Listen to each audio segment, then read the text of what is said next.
Bonsoir à tous. Bonsoir à ceux qui sont sur Zoom. Et bonsoir à ceux qui écouteront. Alors ce soir, je vais vous parler de la douceur. La douceur, un vaste thème. Alors j'ai glané des infos par-ci, par-là, et j'en ai fait un condensé, dont je vais vous soumettre. Alors il faut savoir que la douceur n'est pas une faiblesse.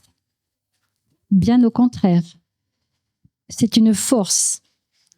La douceur est une force. C'est sûr, elle n'est pas apparente. Elle n'est pas physique. C'est une force intérieure. Et il faut savoir que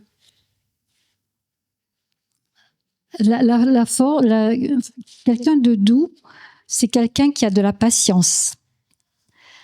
Quelqu'un de doux, c'est quelqu'un qui est conciliant, qui est bienveillant avec les autres. La douceur peut être aussi associée à la modération et à la tempérance. Une personne douce et patiente et compréhensive envers les autres. Elle se conduit donc avec bonté. Elle peut apporter du réconfort et favoriser un sentiment de paix et de tranquillité, car elle permet d'aborder les conflits avec calme. Donc, la douceur favorise le repos et le calme. La douceur est aussi un synonyme très important d'humilité. Et cette douceur-là se manifeste par l'écoute, par le respect et par la compréhension des autres.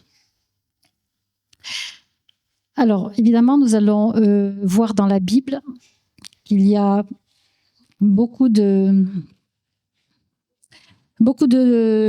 d'aspects concernant la douceur. Et il faut savoir que dans la Bible, la douceur est une vertu importante qui est souvent mentionnée aussi bien dans le Nouveau Testament que dans l'Ancien Testament. Donc elle est souvent associée à des vertus, à des qualités qui sont l'humilité, la patience, la bonté, la sagesse et l'amour. Et il faut savoir que c'est un aspect très important de la vie chrétienne. Elle est présentée, dans la Bible, elle est présentée comme une qualité essentielle qui reflète le caractère de Dieu et c'est un fruit de l'esprit. Donc, nous allons voir quelques aspects de la douceur dans la Bible. Et nous commençons donc la douceur comme fruit de l'esprit dans Galates 5:22. Mais le fruit de l'esprit est amour, joie, paix, patience, bonté, bienveillance, fidélité, douceur, maîtrise de soi. Donc la douceur est la 8e facette du fruit de l'esprit. Nous devons non seulement nous montrer doux dans notre attitude, mais aussi avoir un esprit paisible. Et la douceur n'est pas forcément une qualité innée, mais certaines personnes peuvent naturellement être douces. Et c'est aussi une qualité qui peut venir du Saint-Esprit. Donc demandons sans cesse à Dieu de nous rendre humbles. Et le Saint-Esprit donc peut nous rendre doux et humbles. Nous allons voir 2 Corinthiens 5:17 qui dit « Si quelqu'un est en Christ, il est une nouvelle créature. Les choses anciennes sont passées, voici, toutes choses sont devenues nouvelles. » Donc, lorsque nous sommes en Christ, nous sommes libérés de notre ancienne nature pécheresse. Nos fautes et nos péchés du passé ont été pardonnés, ont été oubliés par Dieu. Et cette nouvelle création, donc, implique une nouvelle manière de vivre et de se comporter. Donc, si nous étions avant impatients et colériques, nous devons être maintenant doux et humbles. Matthieu 5, verset 5, nous dit « Heureux ceux qui sont doux, car ils hériteront la terre. » Donc ce verset, tout le monde le sait, fait partie des béatitudes lors du sermon sur la montagne. Il signifie que les personnes humbles et douces, qui font preuve de patience et de gentillesse, seront bénies et recevront des récompenses sur la terre, mais aussi plus tard dans les cieux. Cela souligne l'importance de la douceur comme une vertu qui conduit à une vie épanouie et paisible. Le psaume 37, 11, qui dit à peu près la même chose, qui dit « Les humbles posséderont le pays et feront leurs délices d'une paix complète. » Donc là, c'est un verset d'espérance qui permettra aux humbles d'hériter la terre et le royaume des cieux et qui jouiront, comme dit le verset, d'une paix complète. Romains 12, 19 dit « Ne vous vengez point vous-même, bien-aimés, mais laissez agir la colère, car il est écrit « À moi la vengeance, à moi la rétribution, dit le Seigneur. » Voilà. Une autre caractéristique de la douceur, de la personne douce, c'est qu'elle ne se venge pas. Elle se confie au Seigneur, elle attend, elle remet tout au Seigneur. 1 Pierre 2, 19 « Car c'est une grâce que de supporter des peines par motif de conscience envers Dieu quand on souffre injustement. » Voilà, un homme, une femme, lorsque nous supportons le mal par motif de conscience, il faut savoir que Dieu approuve cette conduite. Lorsque il note notre souffrance et il approuve notre conduite calme. Le verset 20 dit « Quelle gloire, en effet, y a-t-il à supporter de mauvais traitements pour avoir péché ? Mais si, tout en faisant le bien, vous supportez la souffrance, c'est une grâce devant Dieu. » C'est sûr que lorsqu'on a fait une faute, lorsqu'on a péché, qu'on reçoit une correction, eh bien, on a ce qu'on mérite, on supporte la souffrance. Mais lorsqu'on doit supporter une souffrance qui nous est infligée alors qu'on sait que nous sommes dans notre bon droit, là, c'est qu'on doit la supporter en silence, je veux dire, dans le calme. Là, c'est une attitude qui plaît à Dieu aussi, puisqu'elle est dit, c'est une grâce devant Dieu. Le verset 21 nous dit, c'est à cela en effet que vous avez été appelés, parce que Christ lui aussi a souffert pour vous et vous a laissé un exemple afin que vous suiviez ses traces. Voilà. Nous connaissons tous les souffrances de Christ, lui qui était juste. Donc, il a beaucoup souffert. Il ne s'est pas rebellé. Il doit être notre modèle. Nous devons suivre son modèle de paix. Et nous devons suivre son modèle de douceur. 22. Lui qui n'a pas commis de péché et dans la bouche duquel il ne s'est pas trouvé de fraude. Voilà, personne n'a pu trouver quelque chose chez lui de mal. Aucune faute n'a été trouvée. Et je crois que même Pilate a dit je ne trouve aucun crime chez lui. Donc, voilà. Il a été mené à la croix sans parler. Et lui, donc 23, verset 23, lui qui insultait ne rendait pas l'insulte, voilà, souffrant, ne faisant pas de menaces, mais s'en remettait à celui qui juge justement. Voilà. Donc, il était les souffrances qui lui étaient infligées, il ne rendait pas d'injures. Il s'en remettait seulement à Dieu. Il ne se rebellait pas, il ne disait rien. Nous allons voir maintenant, donc, la transition est faite, la douceur de Jésus. Matthieu 11, 29 dit, il dit dans Matthieu 11, 29, prenez mon joug sur vous et recevez mes instructions, car je suis doux et humble de cœur, et vous trouverez du repos pour vos âmes. Voilà, Jésus est l'exemple même de la douceur. Il est décrit comme ayant une nature douce et humble. Et la douceur est une des caractéristiques de la vie de Jésus les plus marquantes.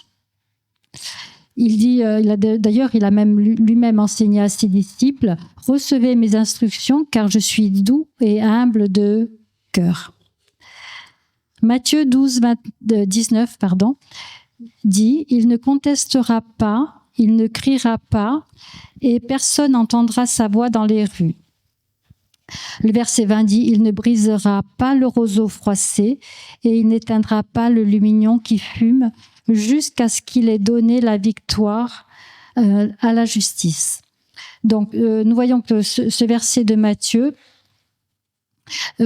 fait référence là au passage du prophète Ésaïe.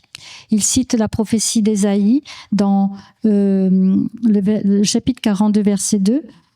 Ésaïe dit « Il ne criera pas, il n'élèvera pas la voix, et il ne la fera entendre dans les rues. » Donc voilà, ça concerne donc Jésus, qui est présenté comme celui qui a accompli cette prophétie. C'est lui qui a accompli la prophétie, et il n'agit pas avec agressivité. Voilà, il aura une approche humble. Et il a une approche humble et pacifique.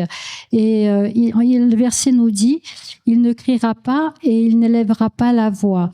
Donc, ça veut dire qu'il ne va pas se donner en spectacle. Ce ne sera pas un spectacle et il restera discret.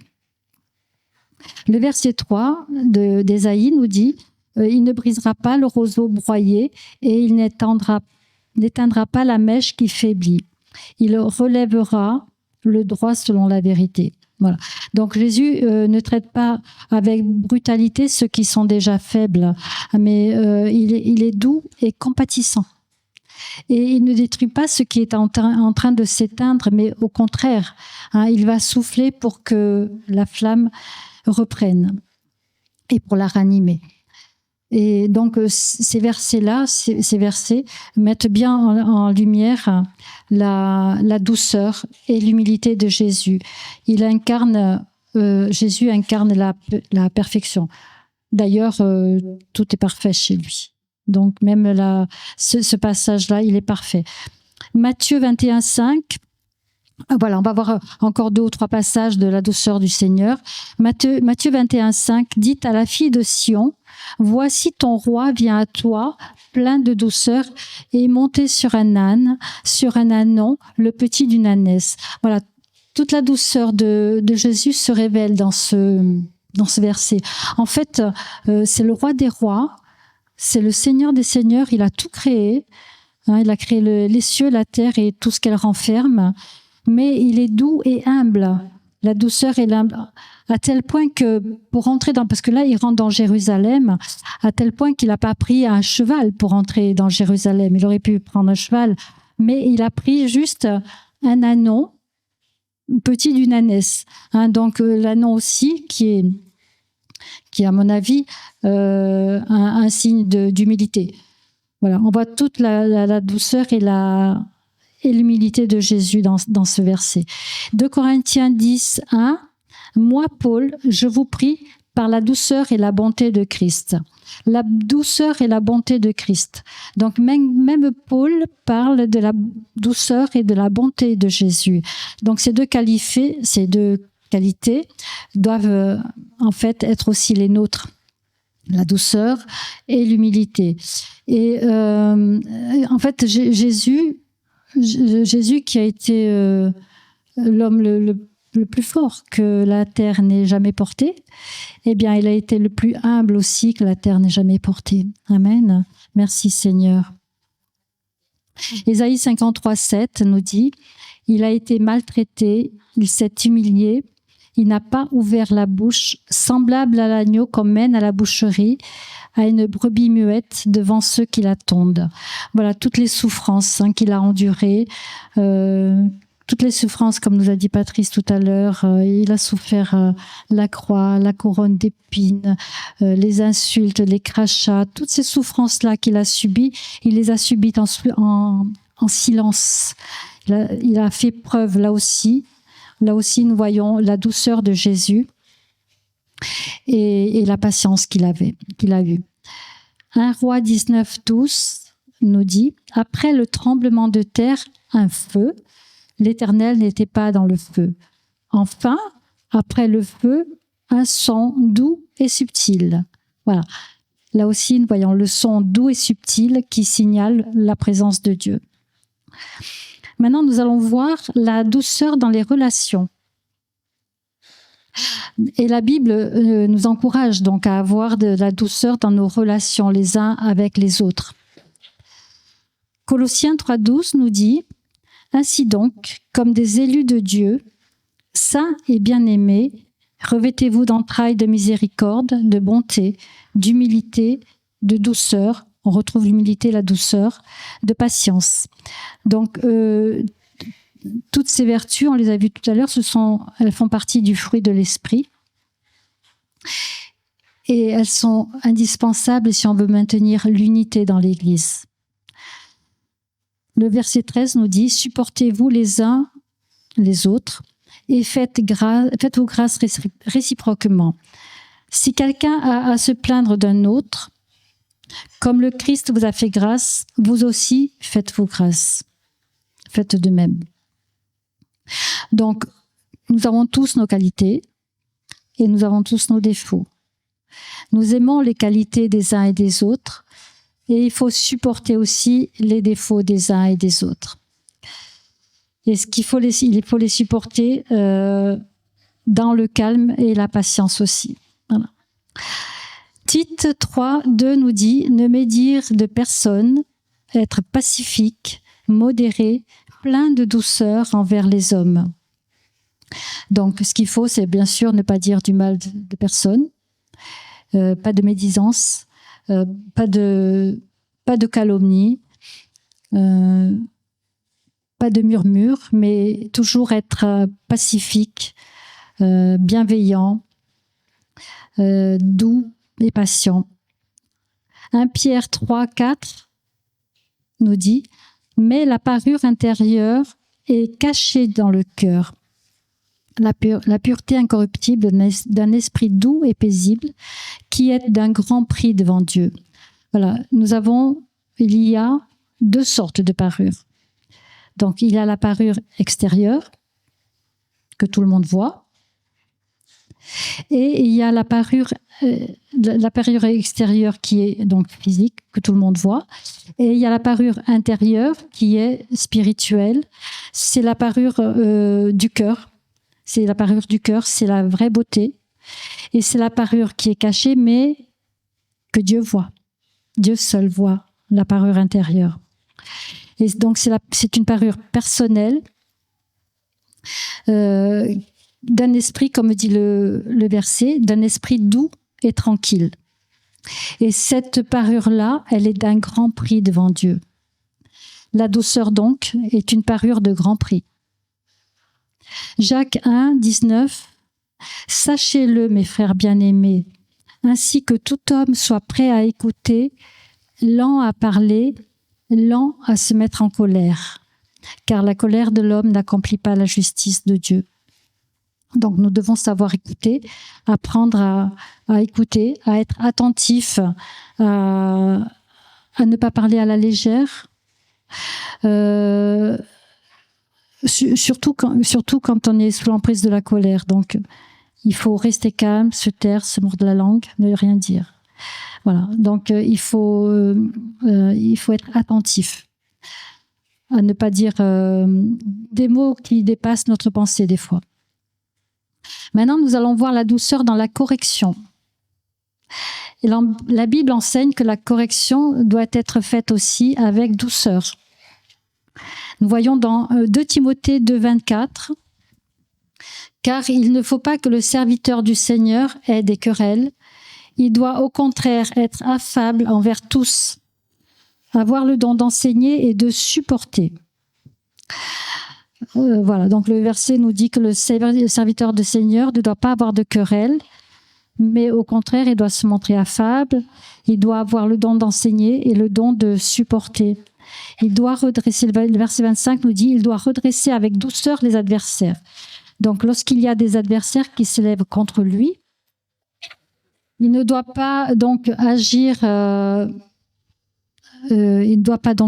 durement, mais il doit redresser, corriger ses opposants, ses adversaires avec douceur. Les opposants doivent être donc repris, mais gentiment, sans rudesse, mais humblement. Voilà, donc je pensais au pasteur et je me disais que pour être pasteur, je pense qu'il faut beaucoup de patience, qu'il faut beaucoup de douceur et beaucoup d'humilité, parce que c'est vrai, on est humain, nous sommes humains et nous avons nos défauts. Et pour supporter, je pense que le pasteur doit avoir beaucoup de patience. 1 Corinthiens 4, 21 qui dit « Que préférez-vous ? Que je vienne chez vous avec un bâton ou avec un esprit d'amour et de douceur ?» Donc là, nous savons que c'est Paul qui parle aux Corinthiens et qui les amène à réfléchir sur la manière dont il aimerait intervenir. Soit avec un bâton qui représente la discipline et l'autorité, ou soit avec un esprit d'amour et de douceur. Donc je pense que la réponse là, tout le monde sera d'accord que c'est la deuxième solution, avec amour et douceur. Même Paul, je pense qu'il préfère la deuxième solution, parce qu'il veut édifier les Corinthiens, il ne veut pas les opprimer ou les réprimander. Maintenant, nous allons voir la douceur dans les psaumes et les proverbes. Psaume 133, verset 1 dit « Voici, qu'il est agréable, qu'il est doux pour des frères de demeurer ensemble. » Donc ce verset à lui seul respire toutes les vertus du fruit de l'esprit. Il y a l'unité, il y a la douceur, il y a la paix, il y a l'amour fraternel. C'est un verset magnifique. Proverbe 25, 15 dit « Par la hauteur à la colère, on fléchit un prince et une langue douce peut briser des os. » Donc, avec de la patience et des paroles douces, on peut résoudre des situations bien difficiles et on peut même influencer des personnes puissantes. Les mots doux peuvent apaiser des conflits et des querelles, des fois virulentes. Mais si on a des mots doux, ça peut apaiser, ça apaise. Proverbe 15.1 nous dit une réponse douce calme la fureur, mais une parole blessante excite la colère. Voilà, c'est à peu près pareil. Donc des mots gentils apaisent la colère, mais si nous avons des paroles dures, eh bien ça attise la colère. Le Proverbe 16.24, les paroles agréables sont un rayon de miel, douces pour l'âme et salutaires pour le corps. Donc on nous dit que les paroles agréables sont douces comme le miel. Vous savez, le miel, quand il passe, ça fait du bien par où ça passe. D'accord ? Et bien les paroles douces, quand on les dit, eh bien ça fait du bien au corps, ça fait du bien au cœur, ça fait du bien à l'âme. Dis à ton voisin une parole douce pour lui faire du bien.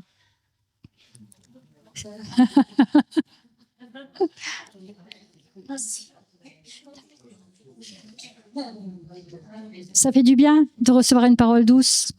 Oui ou non? Non?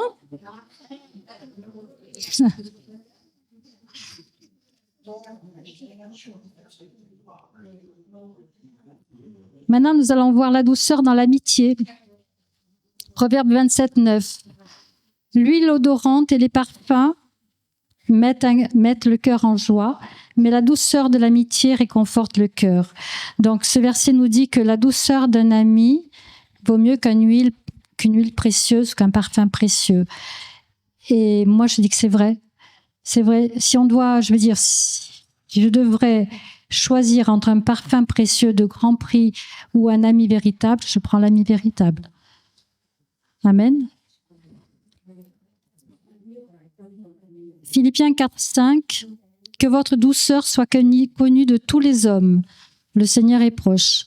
Donc, nous devons nous distinguer, toujours pareil, nous devons nous distinguer par une attitude de douceur, de patience, de gentillesse avec tout le monde, qu'il soit chrétien ou non chrétien, qu'il soit gentil ou méchant, qu'il soit blanc ou noir.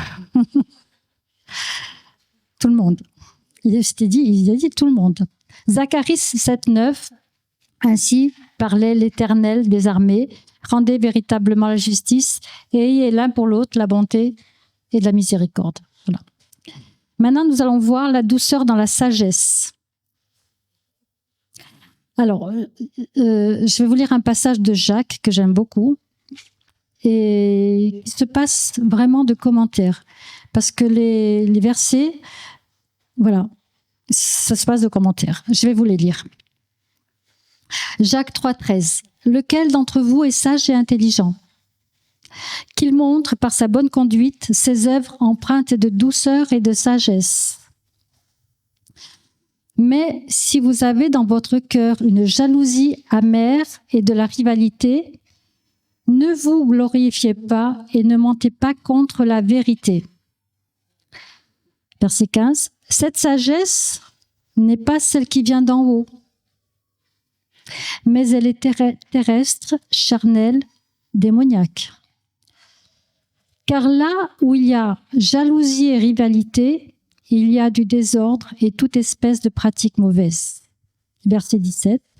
La sagesse d'en haut, écoutez bien, est d'abord pure, ensuite pacifique, modérée, conciliante, pleine de miséricorde et de bons fruits, sans partialité, sans hypocrisie.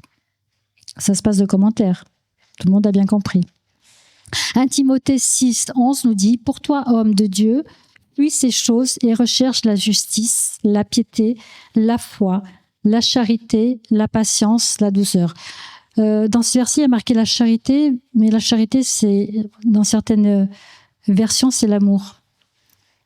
Donc là, c'est Paul qui s'adresse à Timothée et qui lui demande de fuir toutes les choses du monde qui pourraient le faire tomber dans des pièges du péché, comme l'amour de l'argent, comme la convoitise des yeux, la convoitise de la chair, et donc toute espèce de mal. Et lui enseigne donc de rechercher les biens spirituels, dont l'amour, la patience, la douceur, encore le fruit de l'esprit.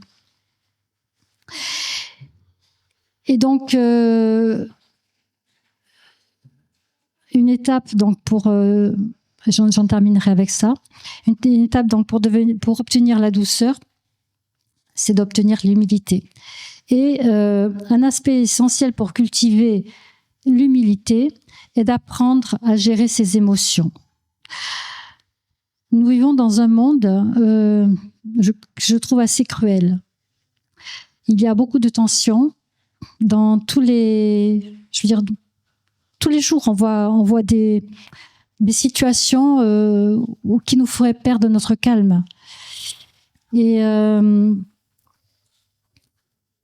donc dans ces cas-là, ce qu'il faut, c'est surtout contrôler notre émotion, parce que c'est un grand défi.